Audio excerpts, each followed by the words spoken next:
Amigos, buenos días, bienvenidos a 24 horas, son las 7 en punto de la mañana. Estamos aquí para informarles, hoy es 7 de abril y siguen los problemas de la Asamblea Nacional. Ayer no se llevó a cabo, no se pudo terminar la sesión del Consejo de Administración Legislativa y fue convocada para la próxima semana. Liz, ¿cómo estás? Muy bien, Milton, ¿qué tal, amigos? Buenos días, ya vamos a estar ampliando ese tema y queremos contarles también que en nuestro segmento de entrevista nos van a acompañar también actores, Milton, de precisamente este tema, ¿no? De lo que sucedió ayer en una accidentada reunión del CAL. Así es, vamos a conversar con la asambleísta de Creo, Natalie Arias. También vamos a estar con el director del SNAI, Pablo Ramírez. Con él vamos a hablar de qué está pasando en el sistema carcelario, sobre todo después del amotinamiento en el Turi y el intento de amotinamiento en otros centros carcelarios del país. También nos va a acompañar Diego Ordóñez, consejero presidencial, para ampliar detalles de la consulta popular que prepara el gobierno.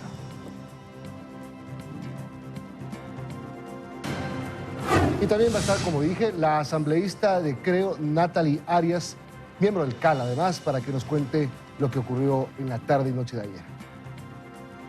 Empezamos precisamente con ese tema, con lo que sucede en la Asamblea.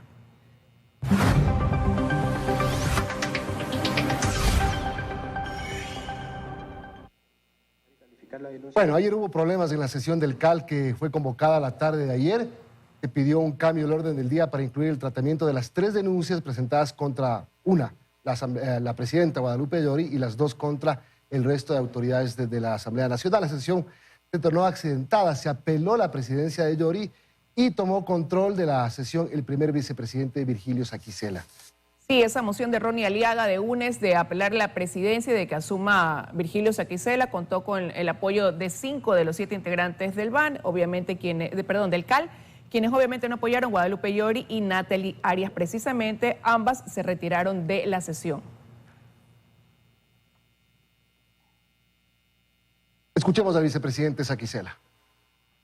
Convoco, y se lo hará a través de Secretaría, a la continuación de esta sesión para el día lunes 11 de abril del presente año a las 17 horas, 5 de la tarde. Y de acuerdo con el artículo 166 de la Ley Orgánica de la Función Legislativa, la presidenta tiene hasta el día viernes para poner en consideración los documentos.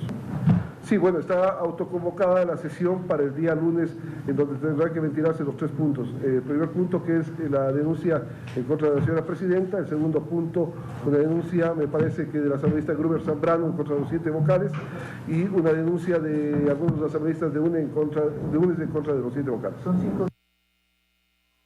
Pero más temprano en la Asamblea la noticia, Milton, giró en torno a una tercera denuncia presentada, en este caso por el asambleísta Gruber Zambrano, que de hecho fue la primera, pero recién se conoció ayer. Esa está dirigida directamente hacia Guadalupe Llori por incumplimiento de funciones. Con esto ya son 2 denuncias que pesan sobre ella y una sobre los integrantes del CAL. Así es, cómo va a ser el procedimiento es lo que se intentaba averiguar ayer, lo que se intentaba definir ayer en el Consejo de Administración Legislativa, pero bueno, cada vez se suman más bloques políticos en contra de Guadalupe Llori. Incluso ayer la Izquierda Democrática dijo que esa comisión evaluadora lo que va a buscar, y ellos se suman, es la destitución de Guadalupe Llori de la presidencia de la Asamblea Nacional.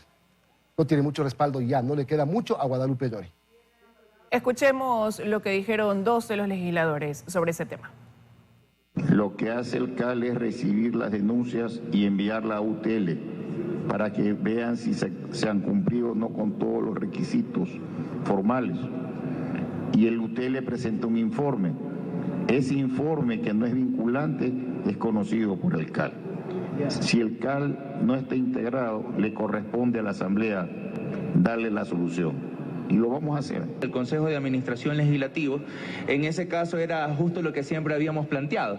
Si el Consejo de Administración Legislativa no podría conocer esta denuncia porque es contra todos, ni siquiera es contra una sola persona, pues debería ser el Pleno de la Asamblea Nacional el que defina el destino de esta denuncia. Por eso era la insistencia siempre de la nueva mayoría de la Asamblea Nacional de plantear la conformación de la comisión pluripartidista para que analice este tipo de denuncias. Ahora bien, hay una tercera denuncia que es solamente contra la presidenta Guadalupe Llori. En ese caso, los 6 miembros restantes del Consejo de Administración Legislativo sí podemos tratar y calificar esa denuncia. Bueno, también los bloques políticos dicen que van a exigir al Consejo de la Judicatura que investigue a los jueces que le otorgaron la medida cautelar a Guadalupe Llori, quien dijo que no va a renunciar y quien dijo que se va a excusar y quien dijo que va a dar paso, que no se opone a la creación de esta comisión que la evalúe. Además, agregó Milton ayer en la entrevista en este espacio que quienes quieren destituirla, quienes quieren sacarla de su cargo como presidenta, solo responden a pretensiones personales. Escuchemos.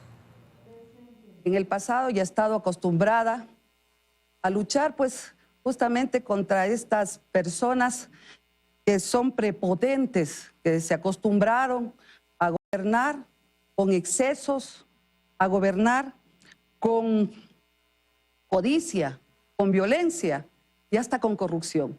A esos no les tengo miedo. Yo no me opongo a la evaluación. ¿Cómo no se opone si presenta una medida cautelar que se la conceden, siendo firmada además por el coordinador de la Asamblea? Solo la estoy presentando para que respeten los procedimientos parlamentarios y no violen la ley y la Constitución. ¿No es una intromisión de la justicia en otra función del Estado?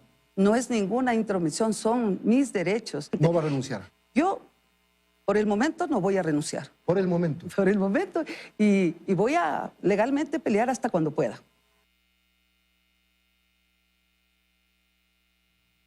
Son las 7:07, saludamos a la asambleísta de Creo, Natalia Arias, asambleísta. Usted también es miembro del Consejo de Administración Legislativa. Buenos días. Muy buenos días. ¿Qué pasó ayer? Algunas cosas curiosas. Primero, sin duda, no es habitual que se transmita en vivo la sesión del CAL. Normalmente lo hacen de manera reservada. Había mucho interés, digámoslo así, por parte de gente de prensa de la Asamblea en que los medios de comunicación vayan y lleguen rápido a cubrir la sesión del CAL. ¿Por qué primero esto? ¿Por qué ese interés especial? el apuro el día de ayer los hizo tropezar. Eso es lo primero que debe quedar claro con respecto a la sesión. Y en efecto, las sesiones suelen ser pues privadas. Sin embargo, las actas no lo son. Es decir, cualquier ecuatoriano, dentro de la Asamblea o fuera de ella, puede requerir la documentación que corresponde a la transcripción de lo que va sucediendo dentro de una sesión del Consejo de Administración Legislativa. ¿Por qué tenía que ser en vivo la sesión de ayer? El día de ayer entiendo yo que se solicitó justamente porque había inquietudes con respecto a la naturaleza del cambio del orden del día que planteó el asambleísta Pereira. Tal es así que lo que mal comenzó terminó también mal. Y si me permite, pues lo explico en este caso. Es lo que planteaba la moción, en dos partes. Primero, que se adelante un proceso que correspondía a una etapa siguiente, es decir, una vez que la presidencia conoce, tiene que trasladar al Consejo de Administración Legislativa. ¿Y eso no se podía hacer? No se había hecho todavía. Cuando se presenta una denuncia, se tienen 3 días para procesarla. Hasta 3 días, efectivamente. En menos de 24 horas. Exactamente. Se presentaron alrededor de las 5 de la tarde. La convocatoria estuvo hecha también para las 5 por otros temas, calificación de proyectos y además también quejas administrativas, y se quería apurar este tema. Entonces, se procede con el cambio del orden del día. Yo razono mi voto. Pregunto cuál es el apuro y también pido que se muestre por secretaría cuál había sido el orden en el que ingresaron estos documentos, estas denuncias específicamente. Y se demuestra que primero había entrado la que corresponde al asambleísta Zambrano, después al asambleísta Torres y finalmente la que lidera pues el asambleísta Jarrín y suscriben otros asambleístas. Y después de eso, también esa moción planteaba que no solo se incorporen estos temas al orden del día, es decir, en un total de 12 puntos en el orden del día, ellos no admitieron que se trasladen, como es la práctica parlamentaria habitual, al final del orden del día. Querían que se traten de inmediato. Entonces, en ese momento, como la presidenta dice, esa es mi facultad, los voy a poner al final, ya los han aprobado ustedes, después de eso dicen, no, los queremos al inicio. Y esa es solamente facultad de la presidencia y no tiene nada que ver con nombres, tiene que ver con lo que dice ya la ley. Y son los artículos 14 específicamente sobre los cambios del orden del día y 12 sobre las facultades de la presidencia. Asambleísta. Ojo que estoy diciendo presidencia, no presidenta. Asambleísta, buenos días. Y precisamente Sí, como Guadalupe Llori decide ponerlo al final del orden del día, es que el asambleísta Aliaga apela a esa presidencia. Eso cuenta con el apoyo de 5 de los integrantes del CAL. ¿Por qué usted no apoyó esa moción?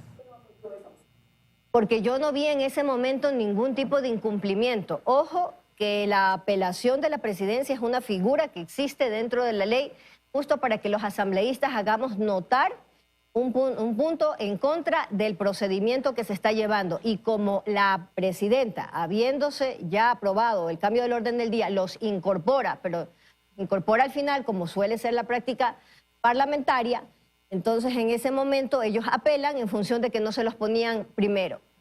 Obviamente, pues de ahí se forma una situación bastante incómoda que los ecuatorianos pudieron ver en todo su esplendor, lastimosamente. ¿Se refiere a la actitud de Virgilio Saquicela? Vergüenza. ¿Se refiere a la actitud de Virgilio Saquicela una vez que ya se posesiona? En efecto. Perdón, ¿cuál fue la pregunta? Disculpe. No, le decía que si esa situación que usted dice, bastante incómoda, se refiere a la actuación ya de Virgilio Saquicela cuando asume el... Me refiero específicamente a los dos temas. Primero, el hecho de que se apele la presidencia por algo que no se podía apelar. Ahí no hubo incumplimiento del procedimiento parlamentario porque se incorporó los temas, pero al final. Entonces, se había respetado el cambio del orden del día. Y segundo, sí, por supuesto, que me ha incomodado enormemente la forma en la que se procedió después de eso, porque cuando el secretario, que también es electo por el Pleno de la Asamblea Nacional, los 70 votos que corresponden de una mayoría, también fue irrespetado el día de ayer, no solo de palabras, sino también en actuación, al insistir en que se tenía que tratar en el orden en el que había dispuesto la moción. Las mociones pueden decir muchas cosas, o mejor dicho, el cambio del orden del día en este caso, pero eso no significa que por los votos inmediatamente algo tenga validez, y el día de ayer esa fue la respuesta. Una vez que la sesión se desordenó, yo me levanté, porque en ese instante noté que había vicios de nulidad del cambio del orden del día y por lo tanto se comprometía toda la sesión. Tal es el punto que una vez que yo me retiro, el presidente encargado de la sesión, Saquicela, pues pide la documentación, pide que se certifique para poder tratar los temas y la Secretaría le dice los documentos no están aquí y usted no me puede disponer porque esa es una potestad únicamente de la presidencia. Y todo en vivo viéndolo el país. Por supuesto, pues. O sea, y si quisieron hacer bien, hicieron peor. Pero exactamente, el apuro del día de ayer hizo tropezar toda la sesión. ¿Cuál es el apuro ahora sí? Eso tendrán que explicar los quienes propusieron y peor aún quienes votaron, advertidos en ese momento porque tomé la palabra y razoné mi voto de cuáles eran las preocupaciones que tenía con respecto a este punto, tendrán que responder ellos el día de mañana o pasado porque los plazos siguen corriendo y ya han tropezado con esa sesión y por lo tanto comprometen, ojo, no solamente los puntos que correspondían al cambio del orden del día, que son temas sensibles de evaluación, autoridades de la Asamblea Nacional, sino también proyectos de ley que se calificaron y procedimientos administrativos de quejas. Es decir, toda una sesión comprometida en su validez por este tipo de apuros injustificados con cambios del orden del día del último minuto en los que pues no se miden las consecuencias. Ahora, asambleísta, mire que hay legisladores que dicen que tras esas dos denuncias presentadas hacia Guadalupe Llori ya la suerte prácticamente de ella está echada como presidenta de la Asamblea, pero hay una denuncia que pesa también sobre los integrantes del CAL. ¿Con eso también creen que la suerte de ustedes como integrantes del CAL está también echada, sobre todo con lo que ocurrió ayer, que ni siquiera pudieron culminar esa sesión que quedaba postergada para el lunes? Quedó postergada, perdón, ese tema es importante. La autoconvocatoria en ese caso a la que se acudió, figura a la que se acudió en ese momento también es cuestionable, porque en realidad esa sesión solo le correspondía dirigirla en función de lo que ya estaba planteado y eso lamentablemente pues no se respetó el día de ayer. Ahora, con respecto a los procedimientos de evaluación como tal, vamos a respetar la instancia que corresponde, los equipos están analizando en este momento, personalmente también analizaré cuál es el contenido real, porque recordemos que para una denuncia tiene que existir descripción de hechos y además acompañarse de la prueba. Y eso todavía nadie lo ha topado, no se ha confirmado y eventualmente lo trataremos dentro del Consejo de Administración Legislativa si es que se puede reversar el error del día de ayer. Está convocado para el 11. ¿Pero por qué está convocado para el 11? Es la pregunta, porque claro, realmente... Digamos que fueron ayer 6, 7, 8, 9, 10, 11, 6 días. Son tres los que se tenían que haber respetado para que la primero se presidencia... apuran y luego se enlentecen. Eso es exactamente el cuestionamiento que debe quedar en la ciudadanía en este momento, estimado Milton, estimada Liz, porque el problema que tenemos en este momento es que como no existía la documentación, no se pudo conocer. Y luego presenta el asambleísta Pereira dos mociones, la presenta mal, la vuelve a presentar y la vuelve a presentar. Entonces, porque obviamente estaba tratando de insistir en qué día y hora tenía que tratarse. Y eso pues no se puede realizar de esa forma. Entonces, ahora, por el apuro que le imprimieron el día de ayer a estos procesos, tal vez estén ya comprometidos y no se puedan abordar. Y tengan que pasar nuevamente la vergüenza que han pasado, porque intentaron hacerlo por el Pleno y tuvo que pedirse un pronunciamiento del procurador para luego que se entienda que este proceso tenía que pasar primero por el CAL y luego al Pleno y no al revés. Entonces, esas son las situaciones que están ocurriendo y por eso es que el día de ayer era importante dejar sentado, pues ese apuro no tenía ninguna justificación y ahora tal vez han comprometido ya la sesión completa, no solamente los procesos de evaluación, sino la calificación de proyectos de ley. Cuidado, esos proyectos de ley arrancan con este vicio de nulidad y más adelante pues sencillamente no se pueden tramitar o cualquiera más adelante se recuerda este antecedente y los apela en ese sentido. Asambleísta, ¿y usted esa actuación la ha calificado como capricho de algunos? ¿Es eso lo que está primando en el CAL entonces? Sin duda alguna, porque en realidad los procesos estaban sumamente claros.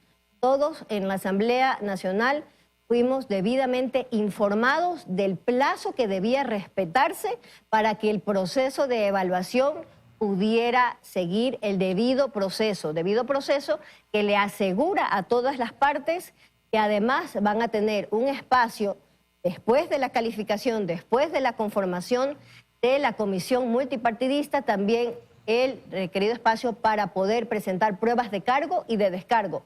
De otra forma, no procede un proceso de evaluación que determine peor en un interés de destituir una autoridad. Pero, ¿y entonces qué está pasando? Porque últimamente lo que se escucha es el incumplimiento de lo que dice la Ley Orgánica de la Función Judicial o el desconocimiento de la misma. Esto es tremendo, pero puedo asegurarle que tuvimos una reunión específicamente para ser informados del pronunciamiento. Como miembros del CAL y jefes de bancada participaron allí para poder conocer cuál era el pronunciamiento del procurador para no equivocar ningún paso dentro de este proceso y que el interés de la evaluación pueda tener un camino institucional. Y lo han irrespetado nuevamente a pesar de haber sido debidamente notificados. Nuestro interés como bancada de Creo está en el tratamiento de los proyectos de ley que sí son urgentes para los ecuatorianos. El día de ayer había muchos temas. Claro, el problema es que están en la bronca, en que puede o no se puede hacer la comisión. Eso toma definitivamente los titulares, claro, pero el día de ayer se discutió... Pero no es mentira tampoco, ¿no? Pero permítame, por favor, decirle que el día de ayer se discutió dentro de la mesa de la Comisión de Desarrollo Económico, Productivo y la Microempresa reformas a varias leyes denominadas en un paquete para fomentar las fintech. Sí, de acuerdo. Entonces, cuando votan, por ejemplo, la última votación que tuvieron, 75, decidieron mandar a la Corte Constitucional el veto del presidente, cuando el veto o se aprueba o se allana en el texto original. En efecto, hicimos notar también el error, porque en esa sesión también hubo un incidente al final con respecto al proceso que se sigue contra el juicio político contra el procurador, porque otra vez la moción estaba mal hecha y se procedió con una reconsideración, se le dio paso y luego pretendían modificar la moción original, cosa que no cabe. Tenemos que terminar solamente una cosa. Entonces, a Guadalupe Llori casi no le queda ningún apoyo político en la Asamblea, pero nadie la puede mover. Tendrá que irse en la medida en la que se demuestre que ha habido algún incumplimiento de funciones a través del proceso correcto de evaluación planteado por el artículo 18 de la Ley Orgánica de la Función Legislativa y además también los elementos que añadió el procurador que son de carácter vinculante. Y ella y cualquier otra persona que ejerza una posición de autoridad dentro de la Asamblea Nacional, por mucho que incomode a otros, el precedente que se deja sentado el día de hoy también compromete el resto de legislaturas. Por lo tanto, más que los nombres, importa la institucionalidad. 7:20 de la mañana, y el informe sobre el caso Petrochina que fue aprobado por la Comisión de Fiscalización de la Asamblea Nacional fue entregado ya a la Fiscalía General del Estado para que continúe con el debido proceso, Milton. Así es, en 8 cartones, ahí están las imágenes justamente, llevaron los miembros de la Comisión de Fiscalización a la Fiscalía toda la documentación que incluye documentos, contratos, nombres, firmas y todo lo que tiene que ver con este supuesto delito que le habría perjudicado al país en aproximadamente 5 mil millones de dólares en contratos realizados en firmas chinas. Escuchemos lo que dijo Fernando Villavicencio, presidente de la Comisión de Fiscalización de la Asamblea. Ahora está en manos de la fiscal general Diana Salazar la posibilidad urgente de que llame a formular cargos. Estamos entregando centenares de documentos que han permanecido en reserva durante más de una década, los contratos, las líneas de crédito, correos electrónicos, deuda por cerca de 19.000 millones de dólares contratada con bancos chinos. Aquí están las evidencias de cómo Petrochina renegoció nuestros contratos, perjudicando al país en $3.60 por cada barril de petróleo. Bien, son las 7:25 y ayer fue el tercer día de juzgamiento en el caso Las Torres contra el excontralor del Estado, Pablo Celi, y otras 10 personas más por el delito de delincuencia organizada. El juez Walter Macías instaló este tercer día. La diligencia se inició pasada las 8:30 de la mañana con la reproducción de 6 testimonios anticipados como parte de las pruebas que presenta la Fiscalía. La fiscal Diana Salazar dijo al Tribunal de la Corte Nacional que probará que el excontralor Celi, el exgerente de Petroecuador, fueron los líderes de una estructura delincuencial dedicada al desvanecimiento de glosas para contratistas de Petroecuador como No Limit y la liberación del pago de planillas. 7:26 de la mañana. Vamos a revisar qué hay en la agenda de actividades para el día de hoy. A las 9:30 de la mañana se llevará a cabo el primer consejo consultivo del CNE que invita a las organizaciones políticas nacionales. Así es, a las 9:30 el Congreso Regional de Buenas Prácticas Aduaneras en el Servicio Nacional de Aduana.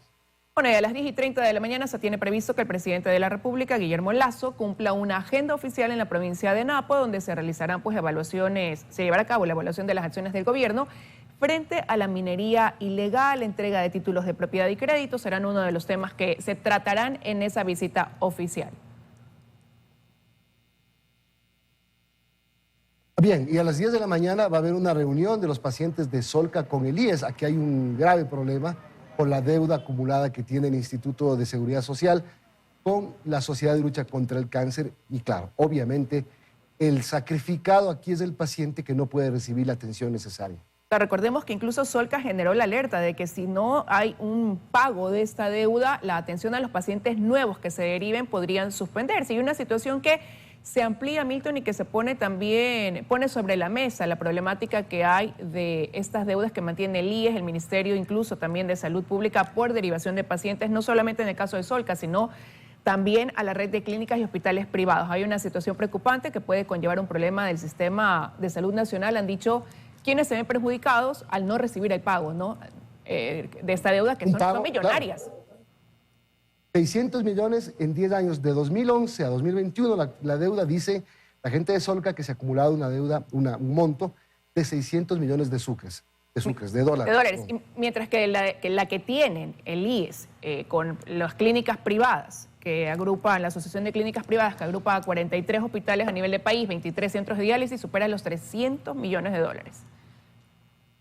Vamos a la pausa y regresamos para conversar sobre la consulta popular que está en camino. El gobierno prepara las preguntas. 7:33 de la mañana, ya nos acompaña en los estudios en Guayaquil el general Pablo Ramírez, director del SNAI, a quien le doy las gracias. Buenos días, gracias por estar con nosotros esta mañana. Muchas gracias, buenos días, Liz. Bueno, empezar preguntándole, ¿no? Después de lo que vimos el fin de semana que ocurrió en la cárcel de Turi y lo que trajo como consecuencia la derivación de 5 cabecillas a La Roca, ¿se puede decir que hoy al día de hoy está controlada la situación en los distintos centros de privación de libertad donde hubo pues intentos de amotinamientos en unos casos y amotinamientos en otros? Sí, gracias. Una vez que conocimos la crisis que iniciaba el 3 de abril a la 1:30 de la mañana, inmediatamente el SNAI articuló con los organismos públicos, en este caso Fuerzas Armadas y Policía Nacional. De esta manera se sometió a un análisis y una planificación de intervención operativa y a este momento ya tenemos el control del Centro de Rehabilitación de Turi. Inmediatamente íbamos a tener reacciones en los demás centros, fueron manifestaciones pacíficas y se advirtió esto de que aquellos cabecillas que realicen alteraciones o amotinamientos o peor aún muertes, precisamente serán aquellos que sean trasladados a este ahora Centro de Rehabilitación de Máxima Seguridad. El ministro del Interior señalaba esta semana en este espacio que ese centro está totalmente operativo, que cuenta con todas las garantías para funcionar como un centro de máxima seguridad y por eso se lo ha habilitado. Pero desde el SNAI se daba a conocer esta semana también que se va a implementar tecnología. Tecnología en los distintos centros, ¿por cuál van a empezar? ¿Por dónde van a arrancar en ese sentido? Sí, bueno, por razones de seguridad no puedo indicar cuáles, pero hemos priorizado. Para este año tenemos proyectos de inversión de $30 millones en tecnología y equipamiento. Todo tiene que ver con inhibidores, con detector de metales, rayos X, es decir, para impedir que precisamente ingresen objetos prohibidos a cada uno de los centros. Pero ya está en marcha ese proceso, donde se lo pregunto por el tiempo que suele tomar el sistema también de adquisiciones de compras públicas. Sí, está en proceso y realizamos una planificación de los proyectos desde el mes de diciembre en el que estoy en funciones y de esta manera ya estamos partiendo ya en el portal de compras públicas, ya están ahí cada uno de los proyectos y de esta manera ya tendremos un global de aquellos centros que están priorizados precisamente por los niveles de riesgo. Milton. General, buenos días. A mí me queda la duda porque cuando el presidente Lasso se estrenó en su gobierno también hubo unas masacres carcelarias terribles. Las del año pasado dejaron más de 300 muertos y se anunció también $30 millones y se anunció que se reabre La Roca. Lo que quiero saber es, cada vez vivimos anunciando cosas. Quiero saber cuánta plata se ha invertido en las cárceles desde el año pasado que se ofreció estos 30 millones hasta ahora, porque se vuelve a anunciar otro plan operativo, se vuelve a anunciar otro plan estratégico y solamente son los anuncios. La Roca se reabre casi un año después de que se anunció, se reabre a la fuerza prácticamente con estos 5 cabecillas. ¿Por qué no se reabrió antes? Por eso hoy son acciones concretas. Se aperturó la Roca, estamos interviniendo de manera diferente la crisis, porque estamos haciendo cosas diferentes para tener resultados diferentes. Personas asesinadas, hubo 20 asesinados en el Turi y por eso se reabre La Roca, si no, no se hubiera reabierto. No, teníamos ya la planificación correspondiente, adelantamos aquellos trámites y acciones operativas, nada más que fue eso, pero la intervención en La Roca ya se la realizó desde el mes de diciembre con acciones en torno a infraestructura, equipamiento y adesentamiento de toda el área externa de este centro. Pero se ha dicho que a quienes incurran en algún tipo de hecho como este de generar amotinamientos o peor eso, ser protagonistas de estas masacres, serán trasladados a La Roca. ¿Va a permanecer así o también están evaluando más bien, independientemente de eso, trasladar a los que ya son identificados en los distintos centros de rehabilitación como cabecillas y quienes usualmente cada cierto tiempo generan este tipo de eventos dentro de la cárcel? Sí, las dos. Hay un análisis. Precisamente debemos intervenir sobre acciones de inteligencia penitenciaria. No nos olvidemos que este centro tiene 189 espacios y de esta manera tener un régimen especial disciplinario riguroso, de tal forma que tendremos ya una verificación de aquellas acciones tendientes a la rehabilitación y reinserción, pero de manera estricta con un régimen Pero ya disciplinario. tienen plenamente identificados quiénes son los cabecillas. Por ejemplo, voy a citar o mencionar en la penitenciaría del Litoral. ¿Van a mantenerlos ahí o más bien ya ahora sí que está operativa La Roca han pensado en trasladarlos a esa cárcel de máxima seguridad? Bueno, lo que se ha manifestado es que aquellos cabecillas que generen revueltas, amotinamientos o peor aún muertes serán los trasladados a este centro. Básicamente acorde a un análisis, pero es importante saber que ahora estamos interviniendo de manera diferente. Aquello que fue ignorado por años, ahora lo estamos enfrentando. Milton. Me quedó pendiente, general, el otro tema, el tema del dinero. Se anunció desde el año pasado, casi un año, que se van a comprar escáneres para controlar el ingreso de víveres a las cárceles. ¿Ya se compró? Los inhibidores para que no puedan usar internet y celulares. ¿Ya se compraron? ¿Qué cosas se han comprado? ¿Qué aparte de anuncios, de intenciones, de planes, ya se han hecho? Bueno, lastimosamente en el 21, como fue el cambio de gobierno, también autoridades del SNAI fueron cambiadas, no hubo esta continuidad de los proyectos. Ahora ya están, estos proyectos que usted menciona, ya están subidos al portal de compras públicas, ya estamos en ejecución y obviamente en los próximos meses ya tendremos toda aquella implementación de tecnología y infraestructura. O sea, no se ha comprado nada en suma. Algunos sí, pero no le puedo decir por motivos de seguridad, pero algunos sí están comprados, ya están en funcionamiento. De hecho, el día de ayer observaron que a través de un escáner se verificaron armas en paredes. Eso es algo que ya se está ejecutando en este momento. Dos cosas más nada más, general. La primera, el atentado que sufrió un miembro del SNAI en las oficinas en Quito. Sobre eso, ¿qué pasó? ¿Fue después de un traslado de una persona relacionada con bandas de estructura criminal organizada? Bueno, de acuerdo a los primeros datos que tenemos, había ocurrido un altercado en el exterior, con disparos. El agente penitenciario que hoy lastimosamente se encuentra en situación crítica en el Hospital Eugenio Espejo, se encontraba en la parte interna realizando el registro de las personas que tienen prelibertad y que están en tratamiento dentro de los ejes. Y aparentemente, ya con algunas informaciones que tenemos, fue un disparos en la parte externa y uno de esos lastimosamente hirió en la cabeza. ¿Está en mala condición? ¿Está en una situación está grave? estable, no está estable, está en situación crítica, en cuidados intensivos. Nada más una última pregunta que yo tengo después, Sidelis. El arma encontrada en el Turi también tiene relación, decía ayer el comandante de policía, con armas encontradas con estas bandas delincuenciales organizadas. Es decir, todo se conecta. Lo que pasa adentro, lo que pasa afuera y lo que pasó ayer fuera de la instalación del SNAI en Quito.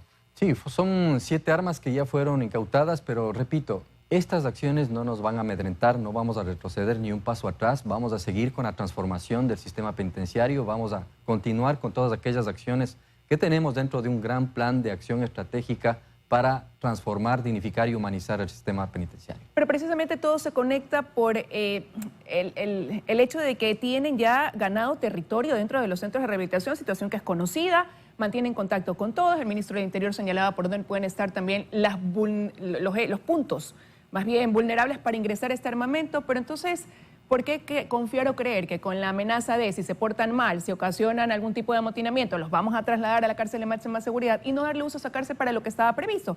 Que estén aislados, separados, con el mínimo de derechos, como están ahora estos 5 que están ahí, no más bien ya comenzar a sacarlos de los distintos centros de privación y tenerlos en esta cárcel de máxima seguridad. Muchos años de ignorar y de descuido del sistema penitenciario, pero no podemos ingresar con acciones operativas militares y policiales porque van a bajas de lado y lado.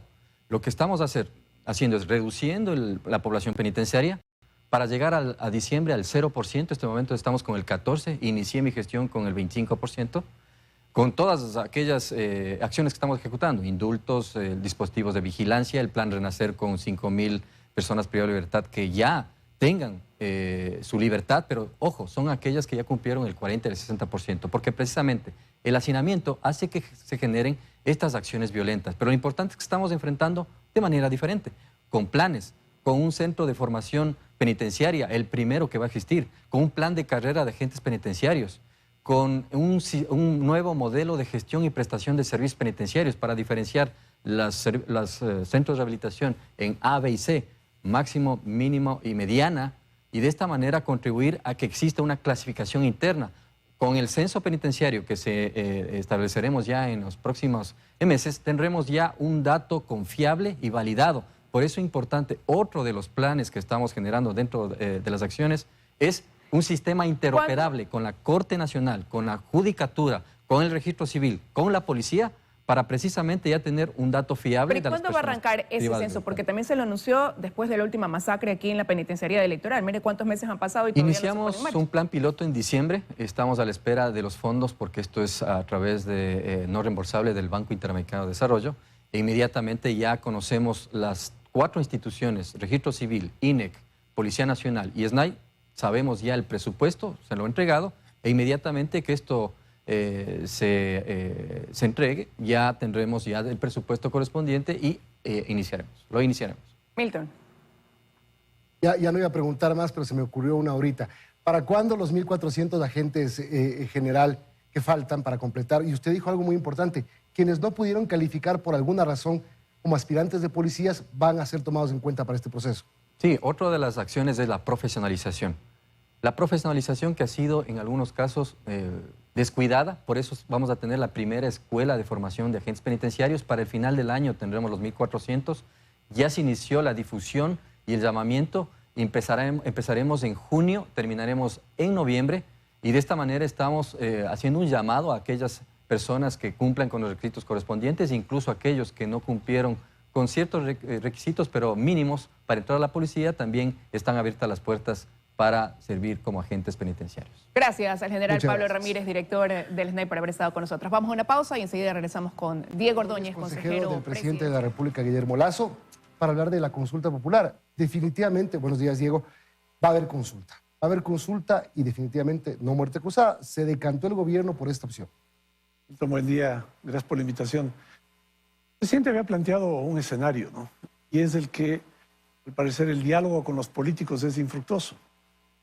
Y eso se evidencia pues, en la conducta de la Asamblea, el bloqueo, ven ustedes el arrullo, ¿no? El espectáculo que ofrecen al Ecuador es lamentable. Y frente a esa realidad, pues hay que regresar a los ciudadanos, hay que volver los ojos a los ciudadanos, a quienes tienen manos la última decisión. En esa línea, aparte de un reforzamiento del contacto con los sectores poblacionales, está el hecho de la figura de la consulta popular. La pregunta ahorita es, ¿qué preguntar? ¿Qué van a preguntar? Varias cosas, ¿no? Hay varios ¿Cuántas temas. preguntas más o menos? Eso hay que definirlo, pero digamos que conceptualmente algunos temas, ¿no? Y empezamos por el que más importa a los ciudadanos. A la gente lo que más importa es qué pasa con la inversión y el empleo, sobre todo por el empleo. Hay que hacer una pregunta en torno de eso, ¿no? Porque la Asamblea pues, impidió que el gobierno, el país pueda tener un mecanismo que favorezca la inversión y el crecimiento del empleo. Hay que preguntar a los ciudadanos sobre la seguridad, porque hay algunas normas por ahí dentro de la Constitución, ¿no? Y dentro de las leyes que lo que termina es favoreciendo la impunidad del crimen organizado. Entonces hay que preguntar también a los ciudadanos sobre la seguridad. Y hay que también plantear sobre los temas políticos, un tema sobre reforma institucional y lo otro sobre sistema de partidos. Estos serían, digamos, los conceptos que tendrían relación con las preguntas que se van a formular. Buenos días. Ayer el ministro de Gobierno incluso decía que en 3 semanas prevén que puedan enviarse las preguntas a la Corte Constitucional y que un tema de cajón, el Consejo de Participación Ciudadana, que se ha convertido en la manzana de la discordia. Así es. Le comento, Liz, primero buenos días. Buenos días. Es que el tema de la consulta popular se viene trabajando largo rato al interior del gobierno. Se han agotado muchísimas consultas con organizaciones de la sociedad civil, con académicos, con profesionales que han ido aportando puntos de vista para fortalecer las preguntas, los conceptos. Y sí, y yo suscribo, ¿no? Ratifico aquello que ha dicho el ministro de la Política, en el sentido que en ese periodo ya estamos en condición de enviar las preguntas a la Corte Constitucional para arrancar ya con los procedimientos establecidos en la Constitución para que se lleve a cabo la consulta. ¿Habrán también preguntas de índole económico para buscar darle mayor viabilidad al plan de gobierno una vez que siempre tienen bloqueos en la Asamblea? El tema de la economía, no digamos de economía en abstracto, ¿no? Si la economía de la gente, lo que tiene que ver con el empleo, ¿no? Lo que tiene que ver con el atender esa urgencia que tienen los ecuatorianos de tener oportunidades. Es un asunto que tiene que incluirse. Usted menciona acertadamente, Liz, que en la Asamblea se han bloqueado, ¿no? Se han impedido, se han obstaculizado la posibilidad de que los ecuatorianos tengamos mecanismos de que se incremente inversión y obviamente con la inversión se aumente la oferta de empleo. Es lo fundamental, lo sustancial, lo que debería atender todo el esfuerzo de los sectores políticos. Los políticos estamos, el gobierno, la Asamblea, estamos para enfocarnos en la solución de ese problema, el problema del empleo. Si no es posible hacerlo por vía del diálogo, como ha sido el intento fallido del gobierno al interior de la Asamblea, pues hay que ir a los ciudadanos a preguntarle qué es lo que tenemos que hacer. Pero el tema en relación con es ese tema. ahí también los tiempos, ¿no? ¿Para cuándo se prevé que coincida con las elecciones seccionales? ¿Llegarán para esa fecha? Y mientras tanto, estos temas que son de trascendencia, ¿cómo quedan? En verdad es importante los tiempos, por eso se arrancaría primero con el cumplimiento de la obligación de ir a la Corte Constitucional. Pero sin embargo, de eso déjeme decirle que no estamos en un periodo de stand-by, o sea, no estamos esperando a ver qué pasa, ¿no? El gobierno sigue gobernando, y tiene la obligación de hacerlo. El presidente ha dicho, ¿no?, que lo va a hacer, digamos, de forma distante, sin considerar como a la Asamblea como una contraparte en la formulación de leyes, ¿no? Pero está, por definición, la responsabilidad de la función ejecutiva en el diseño y aplicación de políticas públicas, ¿no?, de decisiones que están en el ámbito de su competencia, que empujen el modelo de desarrollo que soluciona en el largo plazo el problema del desempleo.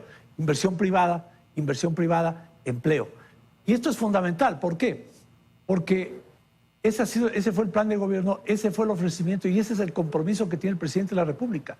Empujar una economía que dé sostenibilidad a el empleo en el Ecuador. Ahora, entonces, esta consulta, Diego, tendría que ser lo más pronto posible. ¿Por qué? Por mejorar las condiciones de empleo, porque no se puede esperar más con el tema. Si ya no va a haber reforma, como el presidente dijo, ¿para qué voy a enviar a la Asamblea si ya me niegan todo? Y si queremos eliminar el Consejo de Participación Ciudadana, el próximo año se va a elegir consejeros. Y no se hace antes la consulta y no se cambia esta estructura, tendríamos que elegirlo. Además, que la elección es un relajo realmente. Sí, en realidad eso es, Milton, hay que hacer que la consulta, por lo menos en el tema político, tenga un efecto inmediato. Claro. No vamos a ir a una elección, ¿no? Pero, de todas maneras, hay un principio en relación con el Consejo de Participación Ciudadana, ¿no?